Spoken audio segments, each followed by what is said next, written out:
हाँ, कल 7 तारीख को एक जदुआ का कॉलोनी से हमें ये सोर्स का तरफ से खबर मिला है कि वहाँ पे कोई बर्मीज नेशनल पेडलिंग करने के लिए आया है, ड्रग्स लेके आया है। तो अकॉर्डिंगली जॉइंट ऑपरेशन किया है Longding police, 24 Assam rifles, ECIB military intelligence का ब्रांच है और CRPF पर्सनल्स।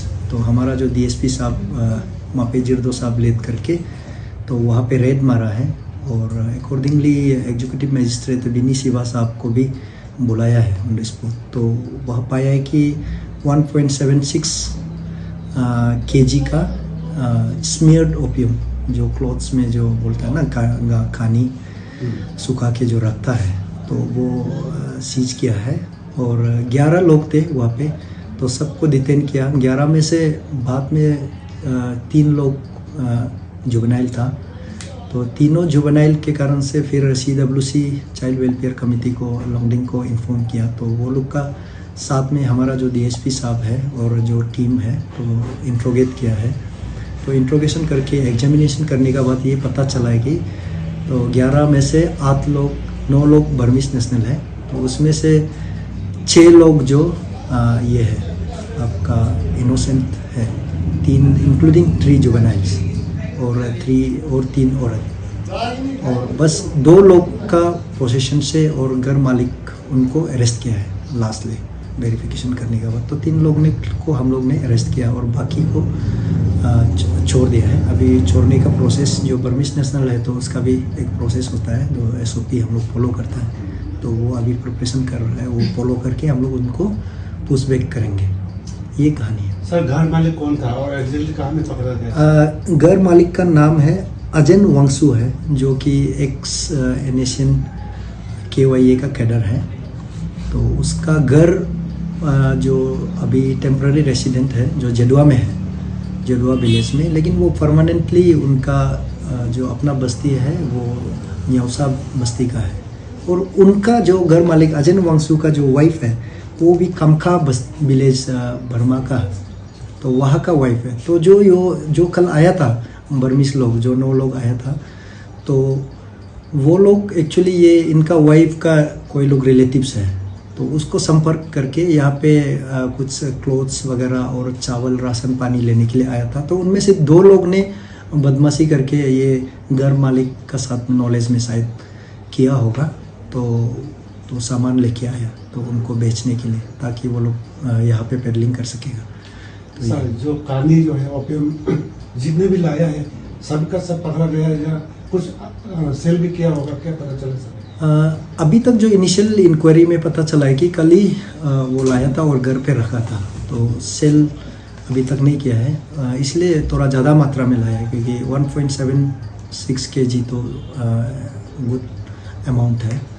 तो अभी सेल का पता नहीं चला है, लेकिन ऑब्वियसली ये लोग अगर अभी पकड़ा गया तो ऑब्वियसली ये लोग पहले से करता था होगा। तो अभी इसका फर्दर इन्वेस्टिगेशन में पता चलेगा कि और कितना लेवल तक ये लोग एक्सटेंड तक करता है। तो हम लोग का अभी केस रजिस्टर्ड है, तो उस केस का तहत हम लोग इन्वेस्टिगेशन करेंगे। Sir, as per the other statement जो पहले वायरल हुआ है प्रेस में, उसका वहाँ पे ये बताया जा रहा है कि 11 म्यांमार नेशनल्स लोग को अरेस्ट किया है। तो अकॉर्डिंग टू यू, अभी आप जो प्रेस ब्रीफिंग में बता रहे, तो आप जैसे बताया कि 11 में से 3 लोग सिर्फ एक्यूज था और 6 इनोसेंट है। हाँ। तो sir, how it is differentiate कि आप अलग लोगों का ये कहना है और फिर अभी आप जो इनोसेंट जो बता रहे हैं, तो सर इसके बारे में सर क्या कहना चाहिए? अलग लोगों का तो मुझे कोई खबर नहीं है, क्योंकि मेरा जो भी कार्रवाई हुआ है तो ऑफिशियली वो लोंगडिंग पुलिस का तरफ से ही हुआ है। तो कोई लोग दूसरा सोर्स से अगर कुछ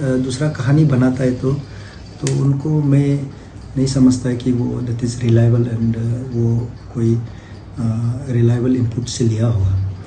लेकिन अभी जैसे हम बताया 11 लोग तो डिटेन हुआ है, तो 11 डिटेन अभी हमने बताया 11 का डिटेन का भी लिस्ट है और 6 लोग जिसको चोर रहा है उसका भी लिस्ट है।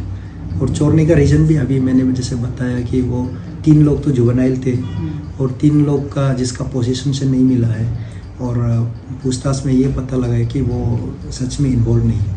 तो हम लोग का जो पुलिस का कार्रवाई है, पुलिस का हमेशा ये रहता है कि किसी इनोसेंट को विक्टिमाइज नहीं किया जाए।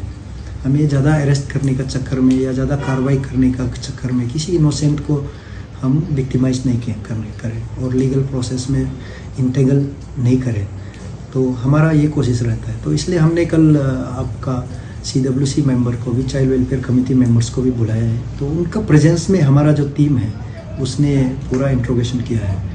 तो उसमें जो प्रिलिमिनरी इंट्रोगेशन में पता चला है, तो अकॉर्डिंगली हम लोग 3 लोग का इन्वॉल्वमेंट ही पाया है, तो तीनों को अरेस्ट किया है। और मैंने आज सुबह भी जाके खुद इंट्रोगेशन किया है और पूछताछ किया, तो मुझे भी लगा कि यस, वो 3 लोग ही इन्वॉल्व है। और स्पेशली जो ज़्यादा इन्वॉल्वमेंट वाला जो घर मालिक है, जिसका नाम अजन वांगसू है, तो उसका थ्रू मतलब एवरीथिंग हो रहा था। जो एक हैबिचुअल ऑफेंडर कहेंगे आप उसको, और वो बेल में भी है अभी। लॉन्गडिंग पुलिस 2023 का एक केस है, उसी में वो बेल में है, तो बेल में रह के भी ये सब काम कर रहा है। तो ये बात है सर। लॉ एनफोर्समेंट जो नेबरिंग जो म्यांमार बॉर्डर है, वहाँ का जो अथॉरिटीज़ के साथ में जो ये इसको टैकल कैसे कर रहे हैं, जो बॉर्डर इशू जो है उसका, ड्रग ट्रैफिकिंग को लेकर?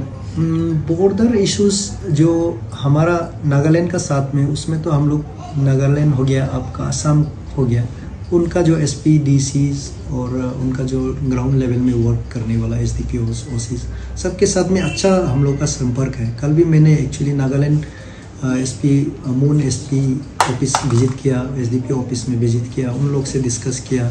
तो ये ड्रग्स का रिलेटेड और अदर्स क्राइम्स का रिलेटेड हम लोग डिस्कस किया।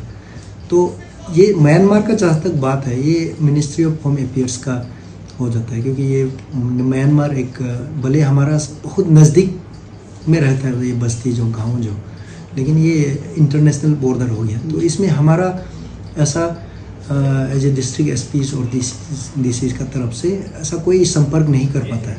और दूसरा पार्ट ये है कि म्यांमार जो अनलाइक अदर कंट्रीज़, तो जो हमारा जो नेबरिंग म्यांमार का जो विलेज है, तो उसमें एडमिनिस्ट्रेशन का थोड़ा पहुंच बहुत कम है। तो खुद म्यांमार गवर्नमेंट का तरफ से भी उसमें एडमिनिस्ट्रेशन बहुत पहुंच जो बहुत कम है, और वहाँ पे बहुत रिमोट है जगह, और कोई रोड नहीं है, तो इलेक्ट्रिसिटी भी हार्डली है, और पॉवर्टी बहुत ज़्यादा है।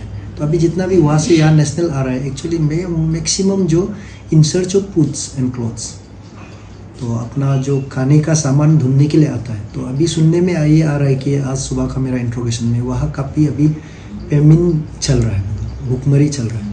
तो क्रॉप्स अच्छा से नहीं उगने का कारण से, तो उन लोग का काफ़ी पॉवर्टी का इशूज़ है। तो इसीलिए हमारा इस साइड में थोड़ा चावल, राशन पानी फ्री में मिल जाता है, और यहाँ पे मैट्रिमोनियल रिलेशनशिप काफ़ी है, तो उन लोग का संपर्क में आके ये यहाँ पे आ जाता है। तो ये प्रॉब्लम्स है। तो ड्रग्स का तो वो लोग अभी हमको ये पता चला है कि वो लोग बेचने के लिए बोल के नहीं है, लेकिन यहाँ का कुछ पेडलर्स है, या जो हैबिचुअल पेडलर्स है जो बदमाशी करता है, वो लोग संपर्क करके उन लोग का थ्रू लेके आने देता है। तो ये इस पर हम लोग जांच कर रहे हैं, और लास्ट टाइम भी हम लोग इसमें काम किया था, तो अभी भी इस बार भी अच्छा काम हुआ है।